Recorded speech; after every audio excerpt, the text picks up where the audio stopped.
हर हर महादेव। एक समय की बात है, हिमालय की तलहटी में स्थित एक घने जंगल के बीचों बीच एक निर्जन आश्रम था, जहां एक साधु निवास करता था। नाम था उसका निर्भयगिरी। वह न तो संसार के मोह में बंधा था, न किसी प्रकार की भौतिक वस्तुओं की लालसा में। उसकी संपूर्ण आस्था केवल और केवल भगवान शिव में थी। बचपन से ही उसे सांसारिक जीवन से कोई लगाव नहीं था। उसके माता पिता एक साधारण किसान थे, जो दिन भर खेतों में मेहनत करते और रात को रोटियों के साथ 2 बूंद आंसू पीते थे। गरीबी उनके घर की दीवारों में बस चुकी थी, मगर उस बालक का मन सदैव शिव के नाम में रमा रहता। वह नदी किनारे छोटे छोटे शिवलिंग बनाकर उनके सामने बैठकर ओम नमः शिवाय का जाप करता, और जब कोई पूछता कि क्या चाहता है, तो वह केवल यही कहता, मैं अपने भोलेनाथ के चरणों में ही जीवन बिताना चाहता हूँ। धीरे धीरे उसकी उम्र बढ़ी, मगर उसकी भक्ति में कभी कोई कमी नहीं आई। एक दिन उसके माता पिता ने विवाह की बात की, तो उसने हाथ जोड़कर कहा, मुझे क्षमा करे, पर मेरा जीवन किसी स्त्री या गृहस्थी के लिए नहीं बना। मैं शिव का सेवक हूँ और उन्हीं की सेवा में जीवन समर्पित करूँगा। माता पिता ने आशीर्वाद देकर उसे वन की ओर विदा कर दिया, जहां उसने कठिन तपस्या का मार्ग चुना।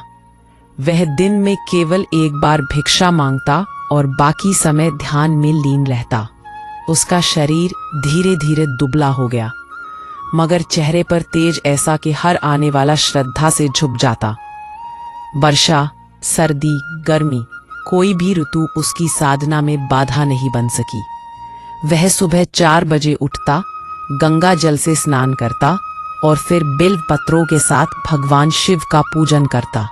फिर घंटों ध्यान में बैठ जाता।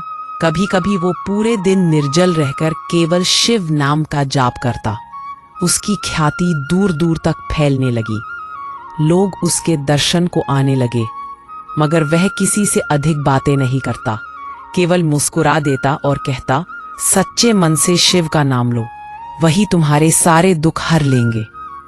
एक बार एक धनिक व्यक्ति उसके पास आया, जिसकी पत्नी वर्षों से संतान सुख से वंचित थी।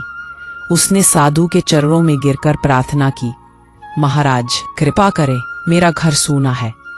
साधु ने आंखें बंद कर ध्यान लगाया और कहा, शिव का व्रत करो। सावन के पूरे महीने सोमवार को उपवास रखो। शिवलिंग पर जल, दूध और बिल्व पत्र चढ़ाओ। तुम्हारी इच्छा अवश्य पूर्ण होगी। वह व्यक्ति चला गया और वैसा ही किया जैसा साधु ने कहा।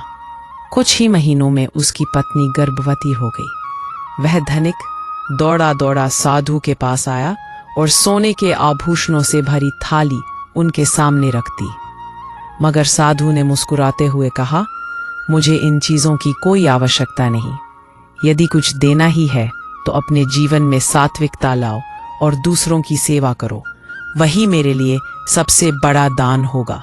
धीरे धीरे साधु का नाम पूरे इलाके में फैलने लगा, मगर साधु कभी अपने आश्रम की सीमाओं से बाहर नहीं गया।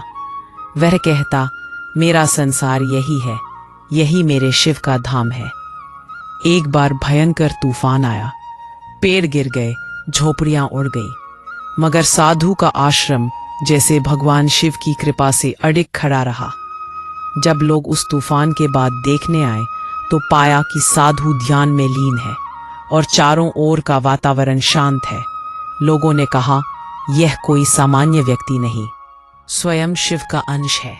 उस दिन से लोग उसे निर्भयगिरी महात्मा कहने लगे। एक दिन एक युवक उसके पास आया, जो अपने जीवन से हार चुका था। उसकी पत्नी उसे छोड़कर चली गई थी। व्यापार में घाटा हुआ था और वह आत्महत्या करने वाला था, मगर किसी ने उसे साधु के बारे में बताया। वह युवक रोते हुए बोला, बाबा, मेरे पास कुछ नहीं बचा, जीने का कोई कारण नहीं रहा। साधु ने उसकी आंखों में गहराई से देखा और कहा, जब तक शिव नाम है तब तक जीवन है। तू शंकर का नाम ले, देख तेरा जीवन कैसे बदलता है। उस युवक ने साधु के कहने पर रोज सुबह शिव चालीसा पढ़ना शुरू किया। साथ ही हर सोमवार को शिव मंदिर जाकर जल चढ़ाने लगा। कुछ ही महीनों में उसके जीवन में परिवर्तन आया। उसे नई नौकरी मिली, पुरानी पत्नी लौट आई और जीवन में फिर से खुशियां भर गईं। वह युवक साधु का अनन्य भक्त बन गया और जीवन भर शिव सेवा में लग गया। साधु अब वृद्ध हो चला था, उसके बाल सफेद हो चुके थे, शरीर कमजोर हो गया था, मगर मन में वही शिव नाम की लौ प्रज्वलित थी। वह कहता, शरीर नश्वर है मगर शिव नाम अमर है। मेरे शरीर को चाहे जला देना, मगर मेरी अस्थियों को गंगा में विसर्जित करने से पहले शिव महिम्न स्तोत्र जरूर पढ़ना।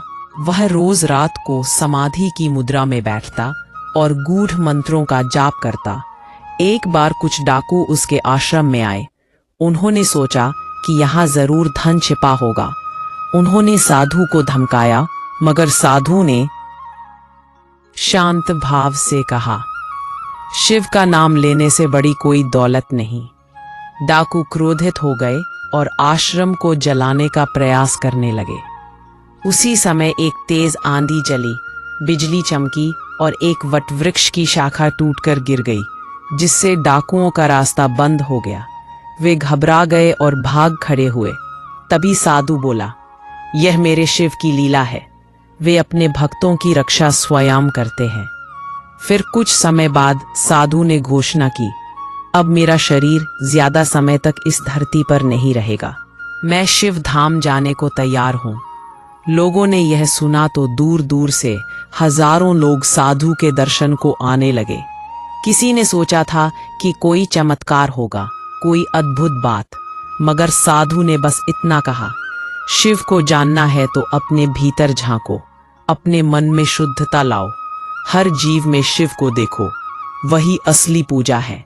फिर एक दिन पूर्णिमा की रात थी, आकाश में चंद्रमा शांति बरसा रहा था। साधु ने शिवलिंग पर जल चढ़ाया, ध्यान की मुद्रा में बैठ गया और उसके प्राण धीरे धीरे निकल गए, मगर चेहरे पर मुस्कान बनी रही। ऐसा लग रहा था जैसे वह अब भी शिव ध्यान में लीन हो। लोगों ने उसके शरीर को फूलों से सजाकर विधि पूर्वक अंतिम संस्कार किया और उसके स्थान पर एक सुंदर मंदिर बना दिया, जहां आज भी लोग अपनी मनोकामनाएं लेकर आते हैं और कहते हैं, यही वह स्थान है जहां एक साधु ने शिव को अपने हृदय में धारण किया था, जिसने हमें सिखाया कि भक्ति का अर्थ केवल पूजा करना नहीं, बल्कि अपने जीवन को शिवमय बनाना है। वह साधु आज नहीं है, मगर उसकी कही बातें आज भी लोगों के जीवन में प्रकाश भरती है। और जब भी कोई दुखी होता है, वह उस मंदिर जाकर साधु की समाधि पर बैठकर ओम नमः शिवाय का जाप करता है और ऐसा कहते हैं कि वहां बैठते ही मन को शांति मिलती है, जैसे कोई अदृश्य शक्ति उसे गले लगा लेती हो। लोग अब उस मंदिर को निर्भय धाम कहते हैं और कहते हैं, जहां शिव की भक्ति है, वहां डर कैसा, दुख कैसा, पीड़ा कैसी। हर हर महादेव।